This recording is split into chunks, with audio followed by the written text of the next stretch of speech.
Salut, tu te demandes sûrement comment fonctionne un compte PE9. Aujourd'hui, dans cette vidéo, je vais t'expliquer pas à pas quelles sont les différentes options qu'on a avec un compte PE9, comment il fonctionne en fait. Voilà, donc avant d'y aller, je vais te demander deux choses. Premièrement, si tu es nouveau sur ma chaîne, de t'abonner et d'activer la cloche de notification pour être informé chaque fois que je ferai une nouvelle vidéo. Car sur cette chaîne, généralement, on parle de business en ligne, on partage des astuces et stratégies pour pouvoir gagner de l'argent en ligne en étant même débutant. Voilà. Donc, seconde chose que je vais te demander, c'est de rester jusqu'à la fin de la vidéo pour pouvoir saisir tout le contenu qui sera transmis au cours de cette vidéo. Donc, sans trop tarder, on va entrer directement dans le vif du sujet. On va parler de ce qui nous amène aujourd'hui. Aujourd'hui, on va parler de PE9. Dans une précédente vidéo, j'ai donné la procédure, comment créer un compte PE9 jusqu'à la fin. Voilà. Donc, le tuto était complet. Comment créer un compte PE9. Donc, vous avez la possibilité de regarder dans les précédentes vidéos. À la fin, je vais laisser le lien en suggestion pour que vous puissiez regarder la nouvelle vidéo. Donc, comme je disais tantôt, on va parler de ce qui nous amène aujourd'hui, comment utiliser un compte PE9. Donc, quand vous êtes sur cette interface, une fois que vous avez créé votre compte PE9, vous cliquez juste sur se connecter. Une fois que vous avez cliqué sur se connecter, vous serez redirigé vers une page où vous allez devoir mettre pour paramètres vos informations, déjà mot de passe et adresse email, suite à quoi vous serez redirigé sur cette page-ci. Une fois que ça c'est là, on est sur mon tableau de bord après que je me sois connecté. Voilà. Ici, on peut voir les différences entre le dollar, euro et GBP.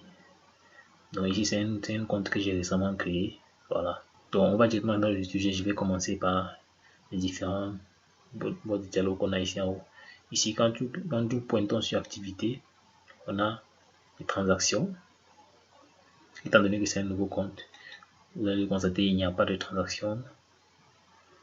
Il n'y a aucune transaction. Vous allez voir que c'est vide, vu que c'est un compte qui est vraiment nouveau. Voilà. Donc, on a également les demandes de paiement envoyées. Ici, il s'agit si vous êtes quelqu'un qui fait dans le freelance, du moins, si vous avez des fournisseurs qui doivent vous payer, vous pouvez créer des demandes. Des demandes un peu, en fait, les demandes ne sont pas différentes des factures. C'est comme des factures que vous envoyez à vos fournisseurs. Par exemple, si je veux créer une demande, je clique juste sur créer une demande. Si par exemple, j'ai un fournisseur qui doit me verser de l'argent, ici, si c'est un utilisateur, de sélectionner le payeur. Donc, ça peut être une société ou bien un individu. Donc, soit vous écrivez, vous entrez l'adresse email ou le nom de la société à ce niveau. Suite à quoi vous allez insérer les détails du paiement. Donc, je vais par exemple mettre comme nom de société KLM. Voilà. Je dis suivant. Après avoir cliqué sur suivant, vous voyez qu'on est sur une nouvelle page ici. Vous écrivez le nom de la société ici, le site web, le prénom de la personne, ça c'est le prénom de la personne à contacter, nom de famille, nom de la personne à contacter, email, pays. Voilà. Une fois que vous avez mis le pays, vous mettez sur suivant. Vous allez mettre le détail du paiement ici, joindre un document si c'est nécessaire et envoyer. La personne va recevoir ça sous forme de courriel et il pourra directement procéder au paiement. On va également, il y a aussi on peut aussi gérer les devises. Voilà, ici c'est l'onglet qui vous permet de transférer de l'argent d'un compte à l'autre. Par exemple, si vous avez de l'argent dans le solde en dollars et vous voulez envoyer ça en euros, c'est ici dans l'onglet gérer les devises. Donc, par exemple, ici je peux choisir solde euro, solde actuel. Si je veux prendre de l'euro vers par exemple le dollar, je choisis ici dollar. Après quoi, j'entre le montant en euros à transférer. J'écris ici. Une fois que j'aurai écrit le montant, par exemple, si je mets ce minimum doit être 50. Voilà. Vous voyez, comme il n'y a pas encore d'argent dans ce compte-ci, on me dit ce montant dépasse votre solde disponible. Du moins, lorsque vous avez assez d'argent, vous mettez le montant ici, vous cliquez sur obtenir le taux. Vous voyez le taux de transfert, vous pouvez cliquer sur envoyer. L'argent va passer de votre compte, de votre solde euro vers votre solde dollar. Ça c'est comme ça. Comme j'ai des devises, donc des fois vous pouvez ne pas avoir, vous voulez de la monnaie, vous voulez peut-être de l'argent en dollars et vous avez plutôt l'euro. C'est avec ceci qu'on qu'on possède. Vous avez également aussi parrainer un ami. C'est aussi possible de parrainer un ami sur Payoneer. Dans la sorte, si vous lui envoyez juste votre lien là. Par la suite, on a également le détail sur le compte bancaire.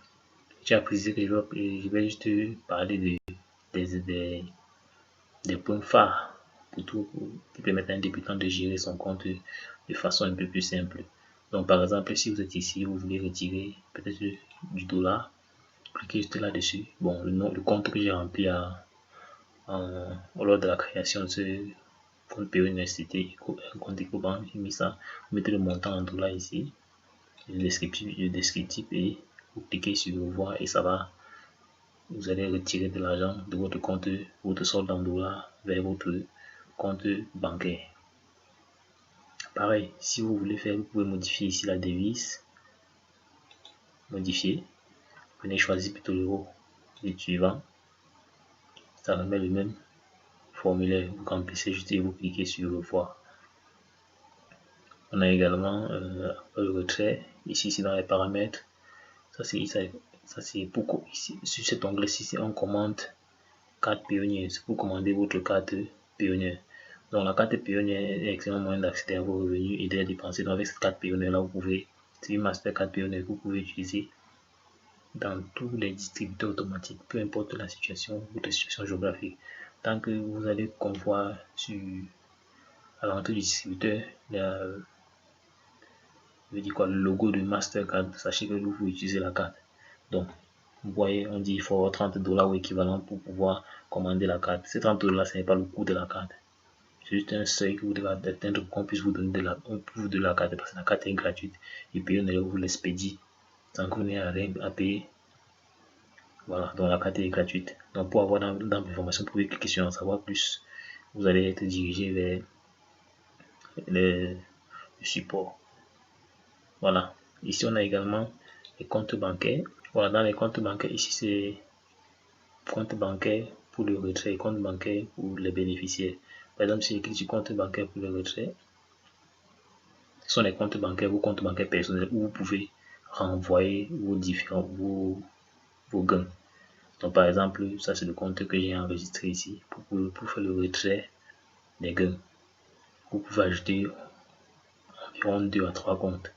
Donc, vous pouvez soit cliquer là pour ajouter un autre compte. Si je clique par exemple là, vous allez voir, on va me demander d'entrer les informations du compte. Donc, j'ai saisi, je choisis le pays, je choisis, je sélectionne la devise. Par exemple, pour le Cameroun, par exemple, il y a 2 devises qui sont disponibles, le dollar ou l'euro. Si je change de pays, par exemple, et que je passe à l'Afrique du Sud, je clique, on a le SAR, l'euro, le GBP et le dollar. Donc, vous voyez, en fonction des pays, le nombre de la devise disponible peut varier. Dans les devises dans lesquelles vous pouvez créer, vous pouvez ajouter un compte. Voilà, et après ça, vous cliquez sur suivant. Vous allez saisir les informations relatives au compte, c'est-à-dire numéro de compte, informations personnelles, genre nom, utiliser le compte, ainsi de suite. Vous allez confirmer les détails du compte et ajouter le compte à ce niveau-ci où c'est, à ce dernier onglet où c'est flou. Bon, après ça, on a le centre de vérification. Le centre de vérification, c'est l'endroit où tout vous est notifié. Si vous avez une information à fournir à Payoneer, c'est ici que ça sera notifié. Donc voilà, ici, il n'y a aucune demande, donc ça signifie que tout est OK pour moi. Donc de temps en temps, il faut vérifier ça, c'est important. On a également les paramètres de sécurité. Donc c'est ici que vous pouvez changer votre mot de passe. Ici, vous cliquez juste sur modifier, vous allez pouvoir changer le mot de passe. Ici, les clés de sécurité, vous pouvez modifier les questions de sécurité qu'on vous a posées au début à la création du compte.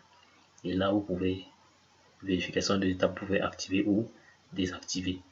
Ça dépend de vous. La vérification en 2 étapes, c'est juste à sécuriser votre compte, s'assurer que c'est toujours vous qui vous connectez à nouveau à votre compte pour éviter qu'on ne puisse pirater votre compte. Après quoi, on a également l'adresse de facturation. Bon, ici, c'est juste l'adresse à laquelle votre courrier sera envoyé. Donc, je préfère ne pas ouvrir parce que là sont mes informations personnelles. Bon, après ça, il y a Global Payment Service. Donc à ce niveau-ci, c'est là où on voit toutes les devises du compte Payoneer. Donc vous voyez ici qu'il y a le compte de récepteur en dollars, ici en GBP et en euros. Donc ici, mes numéros de compte et mes paramètres bancaires sont à l'intérieur. Donc si je clique sur afficher les détails, vous verrez tous les paramètres en euros ici. Si je clique ici, vous allez voir les paramètres en GBP.